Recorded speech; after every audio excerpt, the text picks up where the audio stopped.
Hi, good morning, Luzon, Visayas at Mindanao ka-coffee. Ongoing po yung hearing dyan sa Senado. Ito talagang si Amy Marcos, oo. Pinahiya talaga ang presidente eh. Yung kapatid niya mismo, pinapahiya niya sa investigasyon na ito. Yes, wala ang presidente dyan sa hearing na yan, pero malinaw na malinaw yung mga sekretary na nandiyan sa investigasyon na yan na Senado, i-alter ego ng presidente yan. Babalik lahat sa presidente yan. Pero ka-coffee, ito ang balik ha. Si Amy Marcos, malinaw naman eh. Pro Duterte talaga yan. Hindi natin alam kung anong relasyon nila ni Duterte, pero ang commitment niya na kay Duterte, hindi ko alam kung nakikipagplastikan lang siya, pero sabi ni Panelo, lokohin mo, lelang mo. So nagsagawa pa rin siyang investigasyon dyan. Nagkamali siya ng mga binabangga dyan. Napapakinggan niyo ba yung hearing? Napakinggan ko pero hindi ko pa tapos eh, kasi kailangan natin mag-video, no? Si Remulla napakatalino. Ngayon lang ako na-surprise kay Remulla. Ang talino ni Remulla, DOJ Secretary. O nandiyan pa si Gibo Teodoro. Andiyan pa si Anyo. Hindi kayo lulusot dyan, ka-coffee. Anyway, for context, pakinggan natin itong mga sinasabi ni Amy Marcos. I-share ko sa inyo, ka-coffee. Medyo nagkainitan din sila ni Remulla kasi si Remulla hindi papapigil dito eh. Dito muna tayo sa opening statement ni Amy Marcos, no? Ongoing pa yung hearing eh. 29-23. Wait lang ha. Kasi kinuha ko yung mga time code eh. So opening statement muna tayo. Kala niya may isahan niya itong mga sekretary. Meron siyang pinalabas na video, mga clips ka-coffee ng pag-aresto kay Digong and yung mga previous statement ni PBBM. Nilabas siya rin po yan.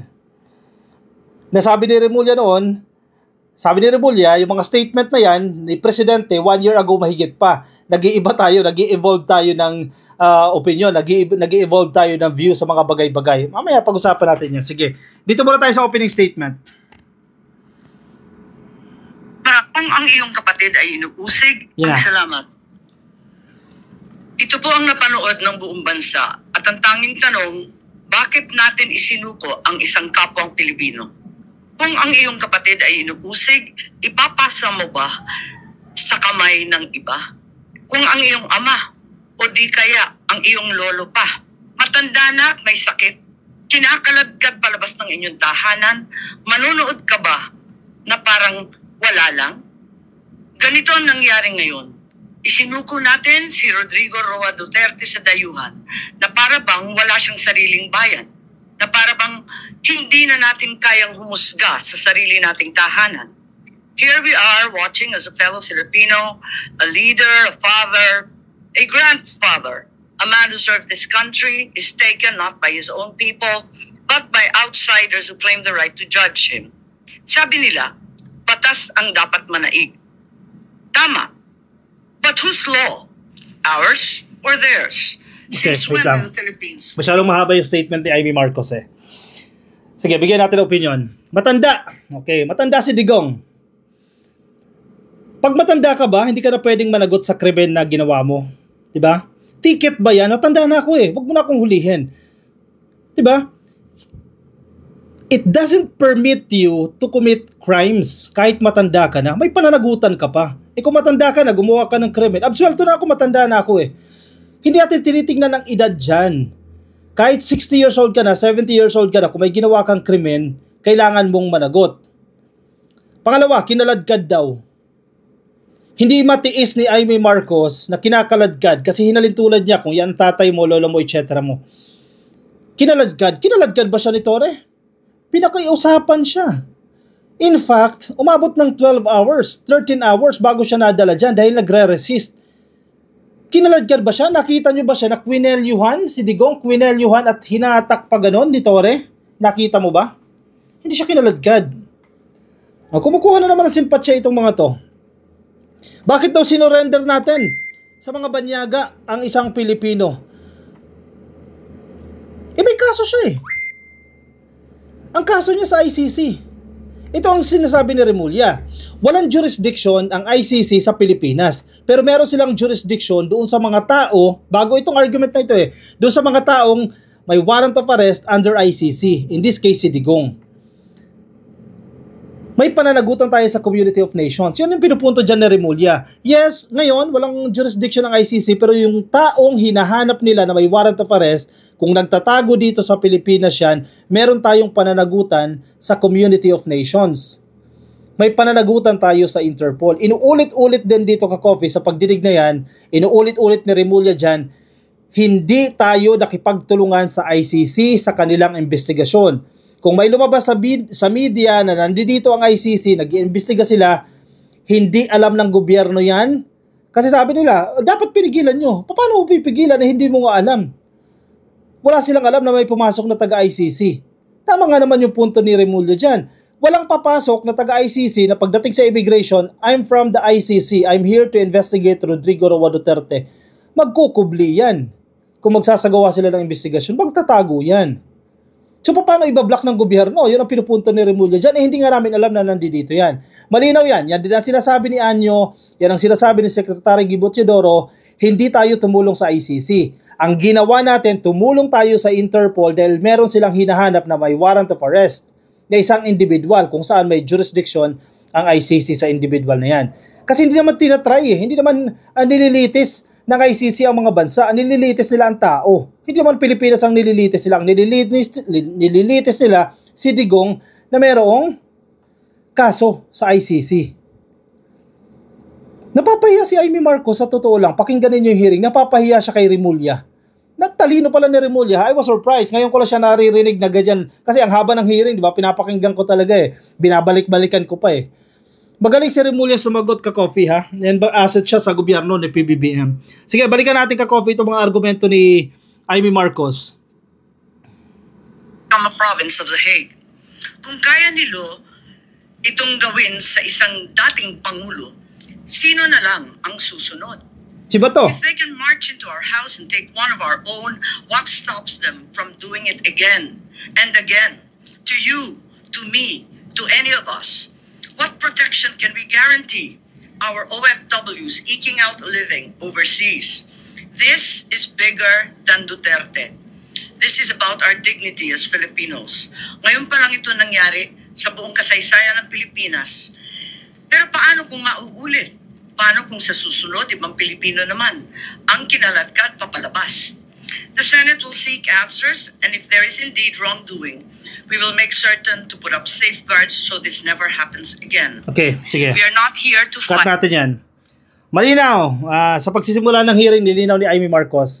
Itong hearing na to ay in aid of legislation yan. In fact, ayaw nga ni Bato, walang magagawa doon yung hearing na yan. Ni Bongo, nagsalita si Bongo dyan, na parang wala nang silbi ang hearing na yan, kung tutuusin, dahil nandoon na si Digong, nadala na si Digong.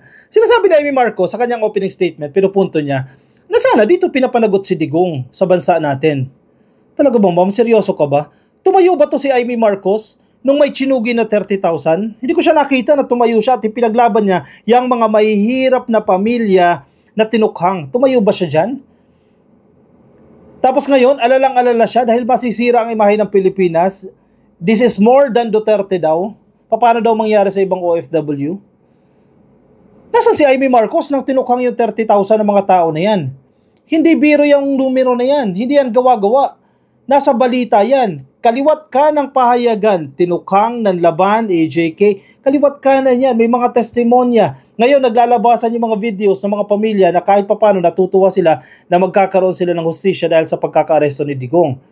Nasa si Amy Marcos dyan? Tinulungan niya ba yung mga AJK victims? Nagsalita ba siya dyan? Itong si Digong may abogado. Itong mga mahihirap na pamilya na yun na tinukhang, anong kalaban-laban? Sabi niya, bakit hindi dito sa Pilipinas litisin? Sa tingin mo ba yung biktima ng AJK nung panahon ni Digong, kanino sila tatakbo? Tatakbo sila sa pulis? Sabi nila, yung police report, hindi sila binigyan. Yung death certificate, pineke. Heart attack, yung cause of death. Pero ang totoo, tinukhang. Kanino sila tatakbo nung panahon na yan? Sige, sagutin ninyo, mga DDS. Nung panahon ni Digong, kanino sila tatakbo? May tatakbuhan ba silang iba? Makakatakbo ba sila? Kay Digong, si Digong ang may kapakanan ng AJK? Ang may kapakanan nitong tukhang? Tatakbo sila kay Bato? Tutulungan ba sila ni Bato? Wala silang resort. Ang resort nila, pumunta sa International Criminal Court. Tinulungan ni Trillanes, tinulungan ng mga dilaw na maisampay ang kaso na yan sa ICC at mapanagot itong si Digong.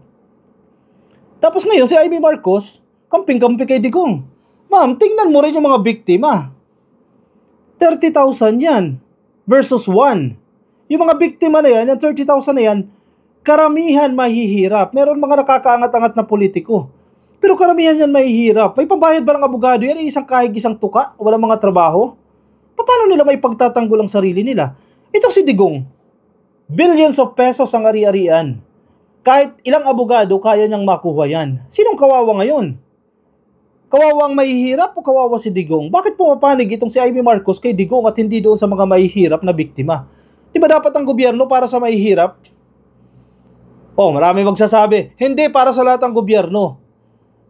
Yung mga kaya-kaya na, kaya niyong tumayo on your own. Pero yung mahihirap, karamihan sa kanila, hindi nila kaya. Kaya mas kailangan nila ang gobyerno.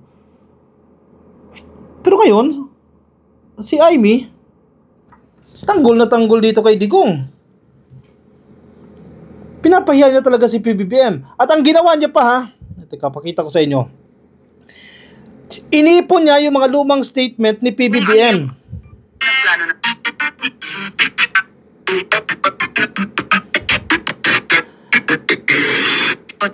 Yung mga statement na sinasabi ni PBBM na walang jurisdiction ng ICC. Hindi naman nagbago ang take ng presidente dyan. At some point, yes, may evolution ng view. Pero ganun pa rin.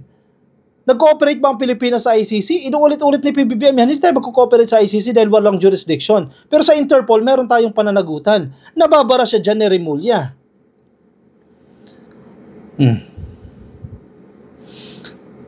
48. Teka, hanapin ko yung clip ha. They can run away from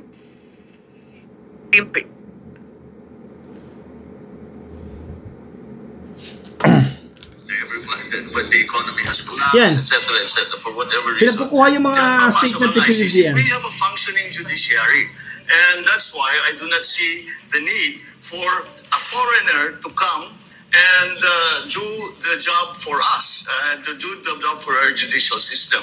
Our judicial system is perfectly capable of doing that. And it also raises a great many questions about jurisdiction and sovereignty. What is their jurisdiction to come here into the Philippines and conduct an investigation? Is that not a violation of our rights as a sovereign nation in the community of nations? Those questions need to be answered before they can be allowed any investigation. Okay. Senator Bongbong, Ang gusto kasi nilang palabasin, itong statement na to ni PBBM, nag-iba. Yan ang gusto nilang palabasin dyan eh. Nag-iba ba? May nabalitaan ba kayo na tumulong ang gobyerno ng Pilipinas, nagbigay ng mga ebidensya sa ICC? Wala. In fact, meron pa ka tayong narinig na statement, I'm not sure lang kung galing kay Remulla yan o galing kay Solje, na dapat ICC magbigay ng ebidensya. Dahil meron din kami sariling investigasyon dito. Hindi nagbago ng statement si PBBM dyan. Yes, may tinutukoy si Remulla at some point nag-iba ng view sa ibang mga bagay. Pero yung pagtulong sa ICC, walang ginawang pagtulong ang gobyerno ng Pilipinas sa ICC. Tumulong tayo sa Interpol dahil meron tayong commitment. May pananagutan tayo sa Interpol. Yan ang hindi matanggap ni Amy Marcos. Magaling sumagot si Remulla. In fairness kay Remulla ha. Ito, kung paano pinapahiya ni Amy Marcos itong administrasyon ni PBBM, si Remulla ang nagtatanggol. Credit to Remulla. DOJ Secretary Remulla. Ang husay niya dito. Sige, 58-28. Senator Bongbong, maraming salamat. Said the following, and Tara, hinahanap ko yung time code ha. Mahaba yung hearing eh. Pero masarap panoorin eh. Ito yung mga highlights lang. Para share ko sa inyo yung highlights. Your Honor, it is not the Philippines that is under the jurisdiction. It is the individuals who are charged by the ICC, which is under the jurisdiction. There is a distinction, ma'am. Okay, wait. please explain. Bigyan natin ng emphasis yung statement na yan. Kasi sa usapin ng jurisdiction, di ba natin alam yan? Di ba tayo mga abogado ka-coffee eh? Usapin ng jurisdiction, kasi ang kinukuda ng mga DDS, walang jurisdiction ng ICC. Malinaw naman yan. Wala silang jurisdiction sa Pilipinas dahil hindi tayo miyembro niyan. Pero meron silang jurisdiction sa mga taong nagkasala at may kaso sa ICC at may existing warrant of arrest. Pero silang jurisdiction doon at may karapatan silang usigin yung tao na yan, kung si Digong yan, hulihin si Digong yan at nagpatulong nga sila sa Interpol. Yan yung pinupunto dito ni Remulla. Malinaw na malinaw yan. Sige, pakinggan natin.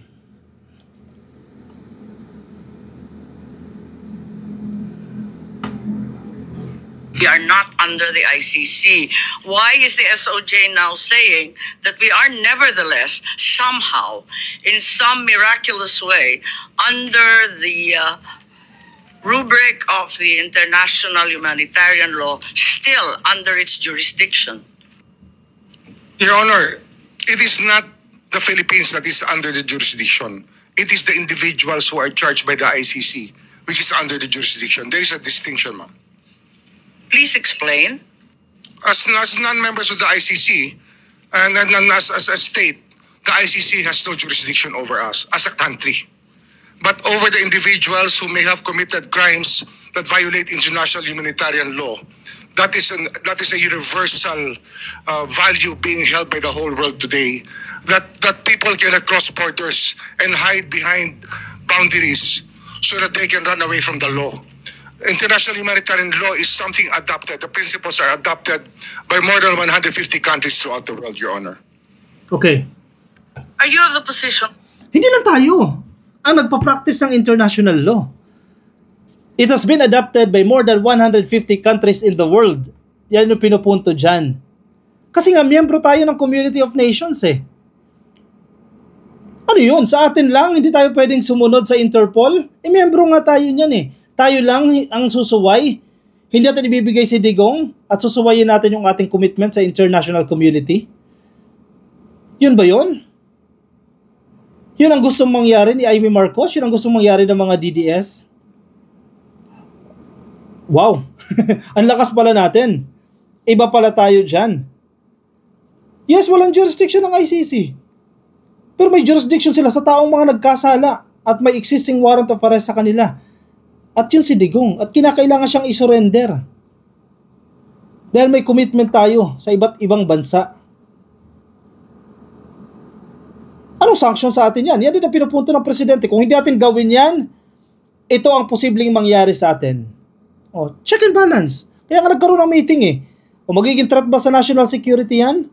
Definitely inaral nila yan. Pros and cons. What will happen if we surrender Digong? This will happen if we do not surrender Digong. Siyempre, inaral nila yan. Doon mga eng-eng yan eh. Napapahiya lang si Amy Marcos dito sa hearing niya. Kasi nasusupla siya ni DOJ Secretary Remulla. Wala pang ibang nagtatanong na matino-tino. Nagtanong si Estrada, hindi rin naman maayos-ayos yung tanong, bigla rin nawala. Di ba? Napapahiya kayo dyan. Ay nako. Part 1 pa lang yan, Ka-Coffee. We'll have part 2, Ka-Coffee. Papanoorin ko muna. Papakinggan ko itong hearing na to dahil medyo mahaba-haba ito. Stay tuned dahil do some analysis after watching the video, no? So make sure na kayo naka-follow sa ating Facebook page. Please like and follow yung mga nasa YouTube and Facebook. Nasa YouTube, subscribe po kayo and like, comment, share. If you have your opinion, i-comment nyo lang dyan, Ka-Coffee, sa comment box, no? Para mabasa yan ng iba natin mga Ka-Coffee. Let's have exchange of ideas and comments dyan sa ating comment box. I'll see you in my next video, Ka-Coffee. Bye-bye.